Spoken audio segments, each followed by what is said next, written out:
भारत उन देशों में शामिल है जहां आज भी फांसी का सजा का प्रावधान है।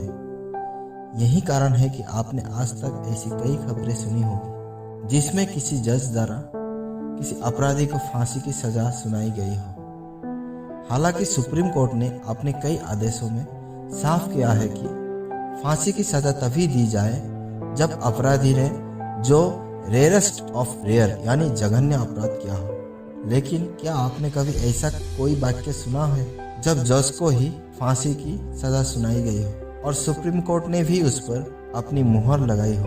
शायद नहीं, क्योंकि ऐसा कोई वाक्य सुनने को नहीं मिलता। लेकिन इतिहास में एक बार ऐसा हुआ है जब भारतीय न्यायपालिका ने अपने ही एक पूर्व सदस्य को फांसी की सजा सुनाई थी। भारत के एकमात्र जज जिन्हें फांसी की सजा सुनाई गई उनका नाम उपेंद्र नाथ राजखोवा।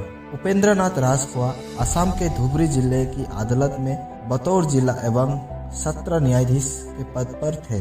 साल 1970 की बात है।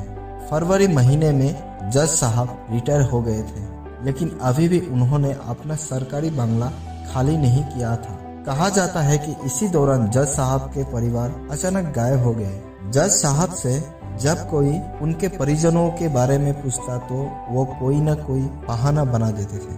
उपेंद्र नाथ राजखोवा के परिवार में उनके अलावा उनकी पत्नी और 3 बेटियां थी और अप्रैल आते आते जज साहब ने अपनी सरकारी बंगला खाली कर दिया और कहीं चले गए। किसी को नहीं पता था कि आखिर जज साहब कहाँ गए थे। कहा जाता है कि उपेंद्र नाथ राजखोवा की पत्नी के भाई पुलिस में थे। जज साहब के साले को पता चला कि उनके जीजा उपेंद्र नाथ राजखोवा सिलीगुड़ी के एक होटल में कई दिनों से ठहरे हुए हैं। इसके बाद वो कुछ पुलिस कर्मियों के साथ होटल में गए और उपेंद्र नाथ राजखोवा से अपनी बहन और भांजियों के बारे में पूछताछ करने लगे।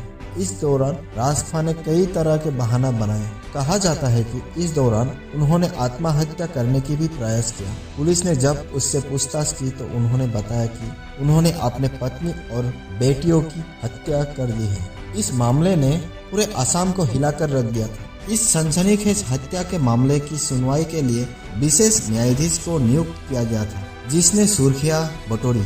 आखिरकार उपेंद्र नाथ राजखोवा को इस अपराध के लिए दोषी ठहराया गया और उन्हें मई 1973 में मौत की सजा सुनाई गई। गुवाहाटी उच्च न्यायालय ने 1 साल बाद उनकी मौत की सजा की पुष्टि की। भारत के राष्ट्रपति द्वारा उनकी दया याचिका को खारिज करने के बाद उन्हें अंततः 14 फरवरी 1976 को जोरहाट जेल में फांसी दे दी गई। उपेंद्र नाथ राजखोवा को हत्या के लिए फांसी पर लटका दिया गया था, जिसमें उनकी पत्नी और बेटियों की हत्या कर दी गई थी। लेकिन हत्या के पीछे मकसद को पूरा करने में अभियोजन की विफलता ने कहानी को और पेचीदा बना दी। आज तक किसी को नहीं पता चल पाया कि आखिर उपेंद्र नाथ राजखोवा ने अपनी पत्नी और बच्चों को क्यों मारा था। इस तरह के सच्ची घटनाओं के वीडियो देखते रहने के लिए मेरा चैनल को सब्सक्राइब कीजिएगा, ताकि मेरा हर वीडियो आपके पास पहुंचती रहे। आपका बहुमूल्य समय देने के लिए बहुत बहुत धन्यवाद।